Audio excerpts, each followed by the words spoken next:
দ্রব্যমূল্যের বাজারে যত টাকা আয় হয় তার বেশিরভাগ টাকাই কিন্তু চলে যায় জীবন ধারণের খরচে। সঞ্চয় করার মতো কোনো টাকাই অবশিষ্ট থাকে না কিন্তু অনেকের। আয় যেমনই হোক না কেন, সিদ্ধান্ত নিলে সেখান থেকেও কিন্তু টাকা জমানো সম্ভব হয়ে থাকে। হ্যালো এভরিওয়ান, আসসালামু আলাইকুম। দুরন্ত ডেইলি ব্লগ চ্যানেল থেকে আমি ফারজানা নতুন দিনের নতুন আরেকটি ব্লগ ভিডিও নিয়ে চলে আসলাম। আমার ভিডিওটি যে যেখান থেকে দেখছেন সবাই ভালো, সুস্থ এবং নিরাপদে আছেন আলহামদুলিল্লাহ। আপনাদের দোয়াতে আমরাও খুব ভালো আছি। এই তো প্রতিদিনের মতো আজকের ভিডিওটি আমি সকাল থেকেই শুরু করেছি। একদম বিছানা থেকেই কিন্তু ভিডিওটা আজকে শুরু করেছি। সকালবেলা ঘুম থেকে উঠেই বিছানাটাকে সুন্দরভাবে আগে গুছিয়ে নিচ্ছিলাম, কেননা আমার ছেলে আজকে আমার সাথেই উঠে পড়েছে। সেজন্য বিছানা থেকেই কিন্তু ভিডিওটা স্টার্ট করেছি। এখানে সুন্দরভাবে বিছানাটাকে আমি গুছিয়ে নিয়েছি, তারপর চলে আসলাম কিচেনে। সকালে পরোটা আর ডিম পোস্ট করব।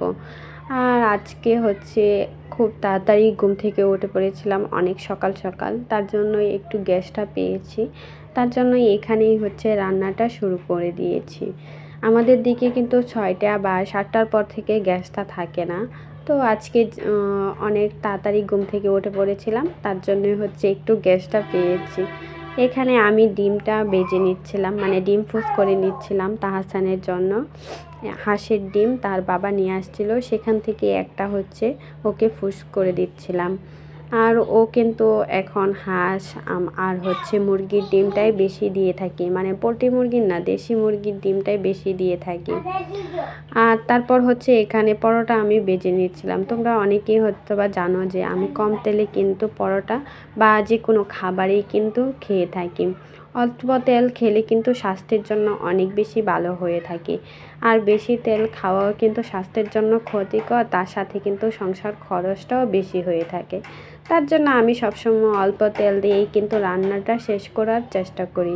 আর যেহেতু আমাদের সব খাবারেই তাহাসানি খায়, মানে ছোট বেবি যেহেতু ও, তার জন্য কিন্তু অনেক বেশি ক্ষতিকর তেলটা। তার জন্যই সব খাবারই অল্প তেল দিয়ে রান্নাটা করে থাকি। এতে করে স্বাস্থ্যটা ভালো থাকে, তার সাথে সংসার খরচটাও কিন্তু কম হয়ে থাকে। দেখা যায় প্রতি মাসে আমার কিন্তু 2 কেজি তেল হলেই পুরো মাস অনায়াসেই সুন্দরভাবে কিন্তু চলে যায়। যেহেতু আমি কম তেল খেয়ে থাকি, তার জন্য কিন্তু হলেই কিন্তু হয়ে যায়। তারপর এখানে আমি পরোটাটাকে আগে ভালো করে ছেঁকে নিয়েছি। তারপর এই তো একটু একটু করে তেল দিয়ে পরোটাটাকে আমি সুন্দরভাবে বেরিয়ে নিচ্ছিলাম। আর পরোটা বানিয়ে অফ ক্যামেরায় আমরা নাস্তাটা করে নিয়েছি, সেটা আর তোমাদেরকে দেখাতে পারিনি। মানে সকালবেলা তাহসান একটু জ্বালা জ্বালা করছিল, তার জন্য আর ক্যামেরাটা অন করে নাস্তা খাওয়ার ভিডিওটা তোমাদের সাথে শেয়ার করতে পারিনি। ক্যামেরায় নাস্তাটা শেষ করে নিয়েছে। তারপর এখানে তাহসানের বাবা এই যে ডিম নিয়ে আসছিল বাজার থেকে, তো ওগুলোই ধুয়ে পরিষ্কার করে আমি ফ্রিজে রেখে দেব। আর একটা ডিম তো দেখতেই পেরেছো আমি তাহসানকে ভেজে দিয়েছিলাম। আর ডিমগুলো নিয়ে আসার পর বাসায় এসে তার বাবার হাত থেকে পড়ে গিয়ে অনেকগুলো ডিমই কিন্তু ভেঙে গেছে, কি আর করার। বাসাতে এসে হাত থেকে পড়ে গিয়ে কিন্তু ডিমগুলো ভেঙে গেছে। আর এখানে 2-3টা ডিম একটু একটু ফেটে গেছে। যেগুলো ভেঙে গেছে ওইগুলো দিয়ে তরকারি রান্না করে খেয়ে ফেলবো, কি করার আছে। আমরা যে কোনো কাজ করার আগে যদি লক্ষ্যটা স্থির করে নেই, তাহলে কাজটা কিন্তু অনেক বেশি সুবিধা বা সহজ হয়ে থাকে। যেমন সঞ্চয় করার আগে যদি আমরা লক্ষ্যটা স্থির করে নিই যে সঞ্চয়টা করে আসলে আমরা কি করব, স্বল্পমেয়াদী সঞ্চয় করব না দীর্ঘমেয়াদী সঞ্চয় করব।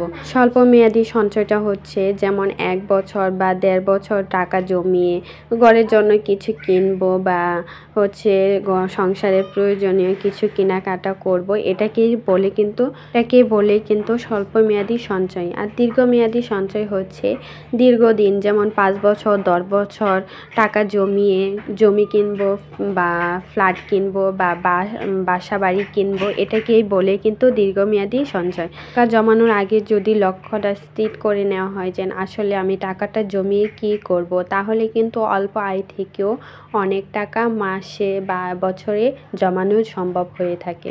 অনেক সময় দেখা যায় মাস শেষে কোনো টাকাই হাতে থাকে না তেমনভাবে যে সঞ্চয় করার মতো।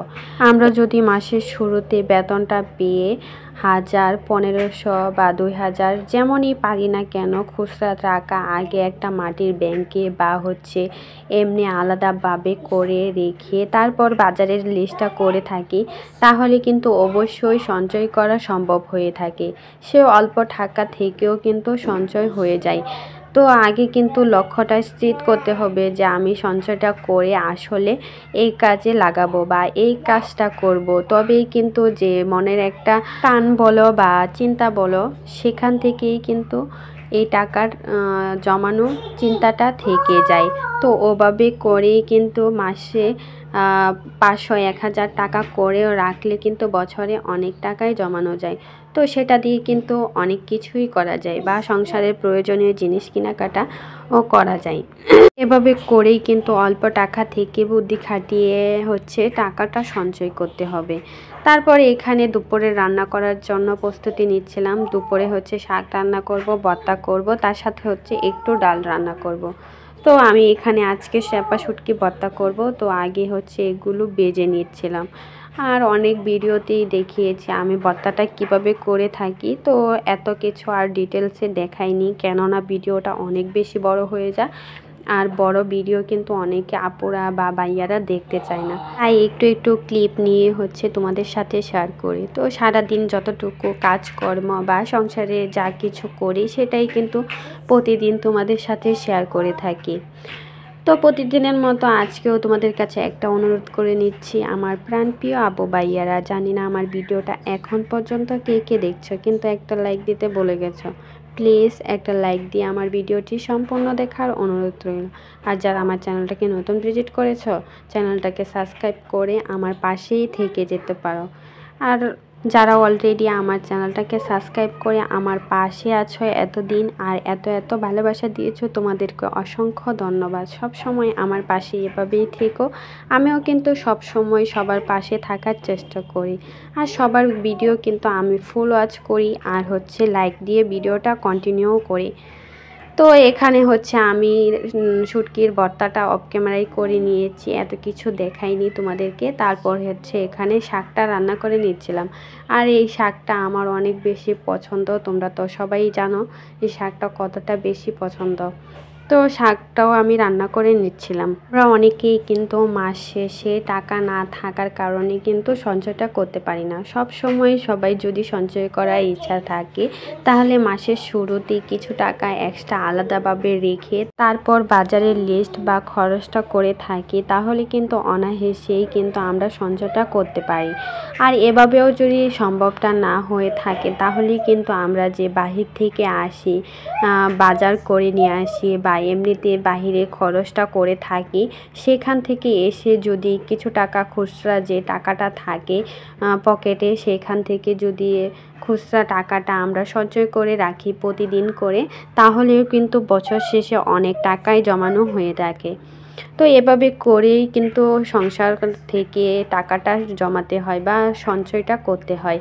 তবে অল্প অল্প টাকা জমিয়েই কিন্তু বছরে অনেক টাকা জমানো সম্ভব হয়ে থাকে। এতে করেই কিন্তু সঞ্চয়টাও হয়ে থাকে অল্প আয় থেকে। আর এভাবে করেই কিন্তু অল্প আয় থেকে টাকাটা জমাতে হয় আমাদের মতো মধ্যবিত্ত পরিবারদের। আর আমাদের মতো মধ্যবিত্ত পরিবারদের কিন্তু এত বেশি আয়ও নেই যে মাসে টাকা না জমালে বা বছরে টাকা না জমালেও হবে। তো আমাদের কিন্তু বুঝে শুনে সংসারটাকে চালিয়ে সেখান থেকে অল্প অল্প করে টাকাটা জমাতে হয়। তারপর এখানে সব ধরনের রান্নাবান্না দুপুরে করে নিয়েছিলাম। আর এখানে ডালটা আমার প্রায় হয়ে গেছে। তো এখানে ডালের ওপরে একটু ধনিয়া পাতা ছিটিয়ে দিয়েছি। ডালের ওপর ধনিয়া পাতা দিলে কিন্তু ডালের ফ্লেভারটা অনেক বেশি মজা হয়ে থাকে। আর শীতকালে ধনিয়া পাতা যে কোনো খাবারে দিলেই কিন্তু স্বাদটা দ্বিগুণ বেড়ে যায়। আর আজকে বয়সটা দেওয়ার সময় অনেক বেশি আওয়াজ হয়েছিল, তোমাদের মনে হয় বুঝতে অনেক বেশি অসুবিধা হচ্ছে, প্লিজ কেউ কিছু মনে করো না। তারপর দুপুরে খাবার দাবার শেষ করে বিকেলবেলা আমি একটু পায়েস বা ক্ষীর যাই বলো না কেন সেই টাইপের একটা রান্নাটা করে নিচ্ছিলাম। এখানে আগে দুধ চালটাকে জাল করে তারপর এখানে পোলার চাল দিয়ে দিয়েছিলাম, তার সাথে হচ্ছে এখন খেজুরের গুড় দিয়ে দিয়েছি।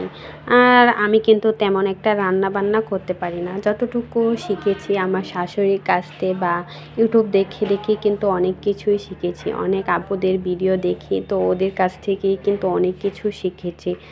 তো এটাও কিন্তু ইউটিউব দেখে শিখেছি। তো আজকে মন চাচ্ছিল খেতে, তার জন্য হচ্ছে রান্নাটা করে নিয়েছিলাম। মাশাআল্লাহ খেতে কিন্তু অনেক বেশি মজা হয়েছিল। তো এখানে হচ্ছে সুন্দরভাবে রান্নাটা করে নিয়েছিলাম আর উপরে একটু নারিকেল দিয়ে দিয়েছিলাম, খেতে অনেক বেশি মজা হয়েছিল। আজকের ভিডিওটা এই পর্যন্তই ছিল। সবাই ভালো থেকো, সুস্থ থেকো, আল্লাহ হাফেজ।